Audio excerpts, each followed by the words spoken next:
Hi, Em here from Aunt Em's Quilts and Em's Scrap Bag, and today we're going to talk about the rail fence block. It's simple, it's easy, there's endless possibilities that you can do with it.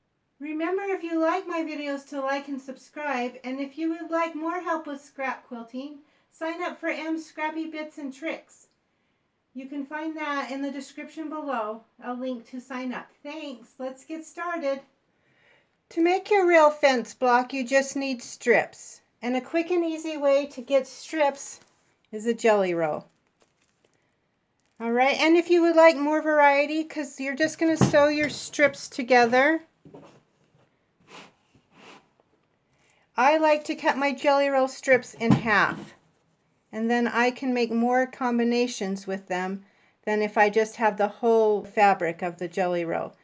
It gives me a smaller section, but I can mix and match more. So we're going to sew our strips together. And we get this strip set. And we're going to see how wide our strip set is. It's easier to see how wide your strip set is if you start with the numbers. So with the jelly rolls, it's going to be 6.5. So we're going to measure this way, 6.5.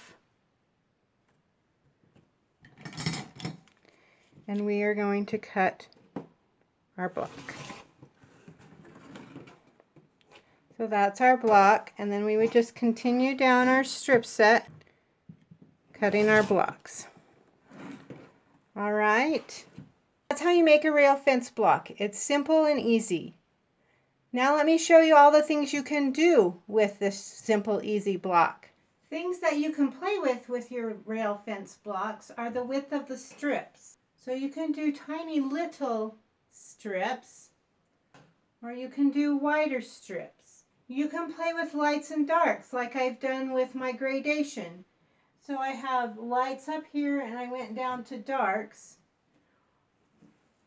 and then the scrappy in between, or like this signature quilt here that I've put on point, and the darks are on the outside, and then there's light in the middle where people could sign their names. You can also play with piece parts inside of your blocks, like in gradation where this is pieced, or in my picnic in the park I used flying geese, or like in Sharon's quilt. She's a member of my Facebook group. If you'd like to join that, I'll put that in the description below.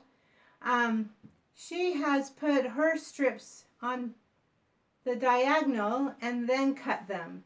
It's kind of a fun way to play with it.